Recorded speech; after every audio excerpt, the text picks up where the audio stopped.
Efésios 1:3 diz: bendito seja o Deus e Pai do nosso Senhor Jesus Cristo, que nos abençoou. O tempo verbal aqui não é futuro, falar sobre algo que já aconteceu. Bendito seja o Deus e Pai de nosso Senhor Jesus Cristo, que nos abençoou com todas as bênçãos espirituais nas regiões celestiais. Deus não vai te abençoar, Deus já te abençoou. Eu vou falar de novo, alguém vai pegar aqui. O Senhor já te abençoou nas regiões celestiais em Cristo Jesus. Então o que eu preciso fazer para viver promessas? Você precisa tomar posse das realidades dos céus e trazer isso para as realidades ao seu redor. Alguém está comigo? Diga amém. Toda promessa que o Senhor faz, Ele tem a intenção de cumprir. Toda promessa que o Senhor faz, no céu já se cumpriu. Toda promessa que o Senhor faz, está aguardando um posicionamento seu para se cumprir. Então a gente tem que parar de dar desculpas para o não cumprimento de algumas promessas e entender que a ausência do nosso posicionamento é o motivo pelo qual não estamos usufruindo de algumas delas. Se Deus falou, você vai ser um avivalista que vai tocar a sua geração, eu vou usar você como uma voz para estádios. Você não abre uma Bíblia, você não mergulha na palavra, você não serve uma igreja, você não serve a liderança ou a visão de alguém, você não participa do corpo de Cristo, você não se envolve, irmão. Não acredite que um dia você vai acordar e alguém vai falar: ei, vamos lá, tem um estádio te esperando. Não vai acontecer do nada. Por quê? Porque a promessa que o Senhor te fez está aguardando o posicionamento que só você pode dar. Posicionamento gera milagres. Alguém está comigo? Diga amém.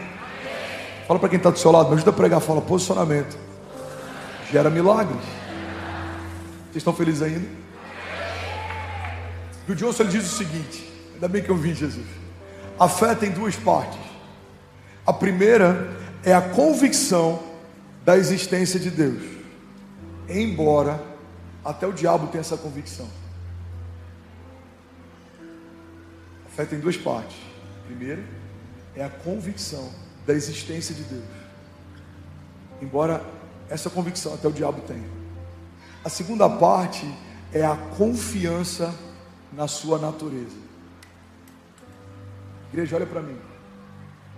É impossível alguém que confia na natureza de Deus não viver a plenitude das promessas de Deus. O que é confiança? Confiança é não ter todas as minhas perguntas respondidas e ainda assim descansar na certeza de que aquele que me prometeu é fiel para cumprir, na certeza de que Ele sabe o que é melhor para mim, na certeza de que coisas fogem do meu controle, mas nada foge do controle dEle, na certeza de que os meus planos são como esterco comparado aos planos de Deus, na certeza de que os meus pensamentos não são mais altos que os pensamentos dEle, que os meus planos não são melhores que os planos dEle. Alguém está comigo? Diga amém.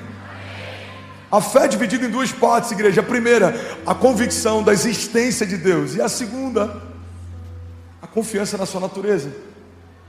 Eu sei que Deus é bom, eu descanso na bondade dEle. Eu sei que Deus é fiel, eu descanso na fidelidade dEle. Eu sei que Deus não é homem para que minta, nem filho do homem para que se arrependa. Então eu descanso na verdade dEle.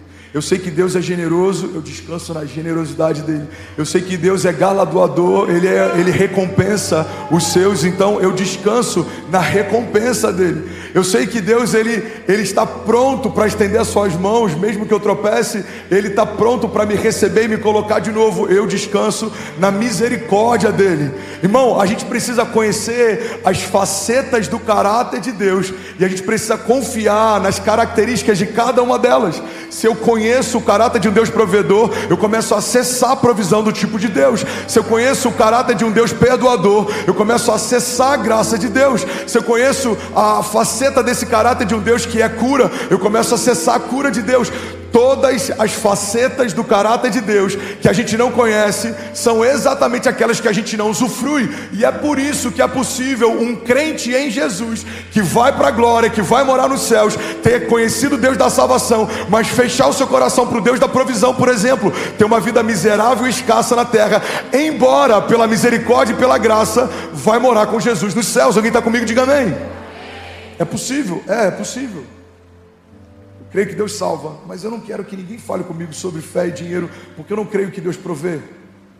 Tá tudo bem, você vai ter uma vida escassa, mas no céu você vai morar na glória. Agora, eu preciso entender que o que Deus tem para nós é reinado e sacerdócio. Meus olhos estão fitos na glória, naquele dia em que Ele vai voltar. Mas enquanto Ele não volta, eu preciso governar na terra e usufruir tudo que Ele tem para mim. Fazemos história na terra, não tiramos os olhos dos céus. Vivemos promessas que se cumprem na terra, mas estamos debaixo de uma promessa a respeito dos céus. Pedro diz: para onde iremos nós, Senhor, se só Tu tens palavras de vida eterna? Igreja, as promessas que Deus fez para nós nesses dias, para esse tempo, elas são incríveis, gloriosas, poderosas. Elas precisam se cumprir, porque a manifestação da glória de Deus em você gera fé em quem está ao seu redor. A manifestação do transbordo de Deus sobre você gera testemunhos que edificam quem está ao teu redor. Agora a gente precisa entender que de todas as promessas que o Senhor nos fez, a maior delas é a garantia de que Ele está construindo para nós uma morada. Ele diz: eu estou construindo uma morada com meu Pai para recebê-los. E Ele ainda diz: e se não fosse assim, eu não teria dito. Alguém está comigo? Diga amém. Eu falo com autoridade, diga: eu preciso crer que Deus existe, e eu preciso confiar na sua natureza. Primeiro princípio que eu quero compartilhar: para viver a promessa, você precisa confiar nele. Fala para quem está do seu lado: para viver a promessa, você precisa confiar nele. Jeremias 17:7 diz: bendito o homem que confia no Senhor e cuja confiança é o Senhor, porque será como uma árvore plantada junto às águas, que estende as suas raízes para o ribeiro, e não receia quando vem o calor, mas a sua folha fica verde, e no ano da sequidão não se fadiga, nem deixa de dar fruto. Alguém pode dizer glória a Deus por isso?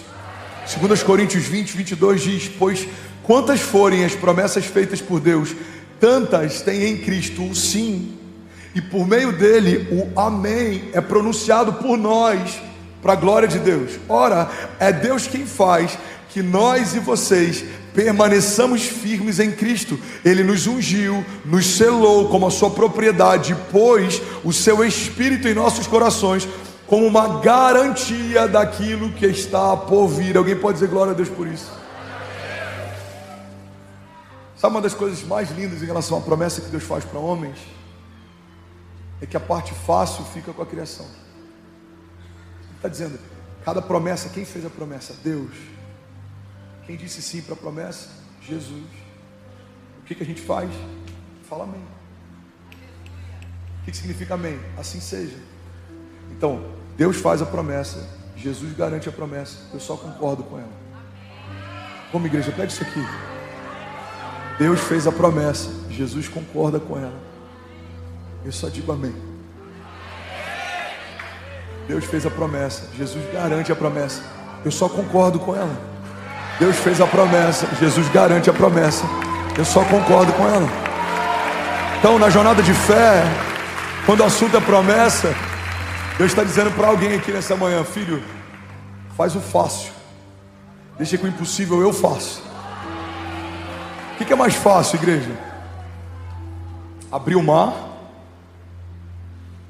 ou tocar com um cajado de madeira a terra? O que é mais fácil? Fazer jorrar água de uma rocha ou falar com ela? O que é mais fácil? Andar sobre as águas, submeter a gravidade a uma palavra, ou tirar o pé do barco? O que é mais fácil? Levantar a mão e no seu coração reconhecer Jesus como seu Salvador, ou se tornar carne, apesar de ser verbo, se despir de toda a glória, e mesmo sendo unigênito, morrer numa cruz e sangrar por aquilo que criou, para ter de volta o que era seu. A graça não diz respeito àquilo que eu possa fazer para me salvar, a graça diz respeito a reconhecer aquilo que Jesus já fez para me salvar. A graça não é conquista, a graça é herança, a graça não é conquista, a graça é presente. Eu recebi, eu não poderia fazer, eu não poderia me justificar, Ele me justificou. Eu não poderia me salvar, Ele me salvou. Eu não poderia me curar, Ele me curou. Eu não poderia me libertar, Ele me libertou. Alguém aqui? Então o princípio básico sobre promessa de Deus é que a criação sempre fica com a parte mais fácil. Faz o fácil, deixa que o difícil eu faço. O que é mais fácil? Pegar sua família, botar no avião e mudar de geografia, ou criar um avivamento e liberar um mover que está tocando dezenas de milhares de pessoas em um ano num lugar improvável. Alguns dizem, cara, que demais você está vivendo, irmão, parabéns pela visão, pela... Não. O que eu fiz de mais poderoso foi obedecer uma palavra, mas nem a palavra quem liberou fui eu ouvi.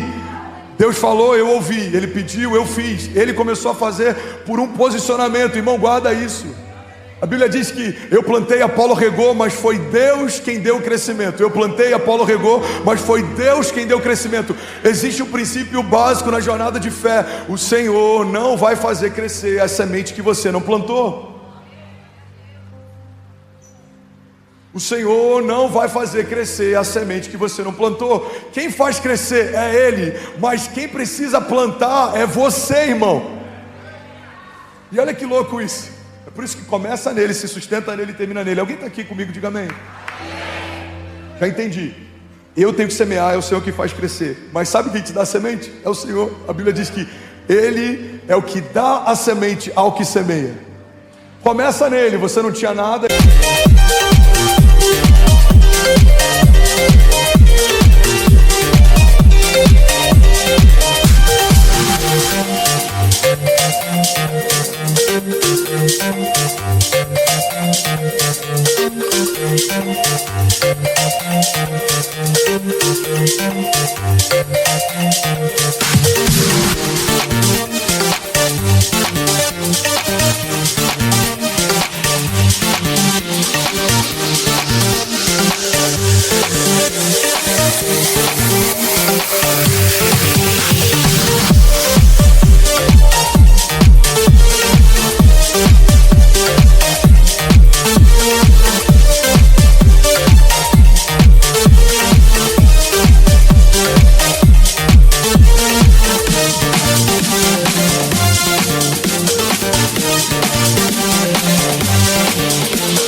Ele te deu semente. Se você não retém e entrega, Ele faz crescer a semente. Então, em Deus, irmão, o que eu preciso fazer? Não fui eu que prometi, foi Ele que prometeu. Eu só preciso ouvir e obedecer. Ele promete, Ele sustenta a promessa, Ele cumpre ela. Ele promete, Ele sustenta a promessa, Ele cumpre ela. Vamos, alguém? Ele promete, Ele sustenta a promessa e Ele cumpre ela. A Bíblia diz que é Ele quem gera em nós tanto o querer quanto o efetuar. Por isso toda promessa aponta para Deus, porque a glória dele em prometer, a glória dele em sustentar e a glória dele quando se cumpre. Começa nele.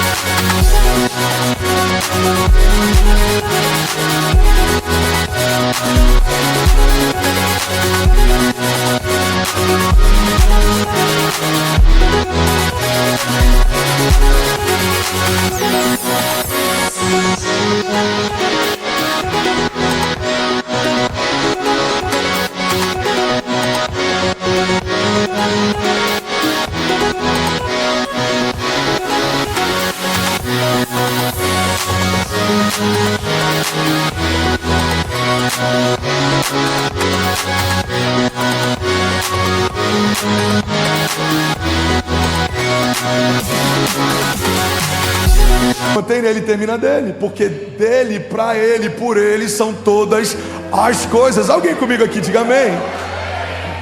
E aí, tudo bem? Você acabou agora de assistir um vídeo. Se você ainda não está inscrito, já se inscreve também no nosso canal, ativa esse sininho aqui embaixo de notificação e toda vez que eu fizer uma live ou estiver transmitindo uma mensagem ao vivo, você vai ser um dos primeiros a saber. Mas eu deixei mais 2 indicações aqui que eu espero que façam muito sentido para você. Então já aproveita e clica para assistir a próxima mensagem, beleza? Seja bem-vindo ao time de incendiários e eu espero de verdade que essas mensagens mudem a sua vida como elas têm mudado a minha também. Até a próxima. Valeu!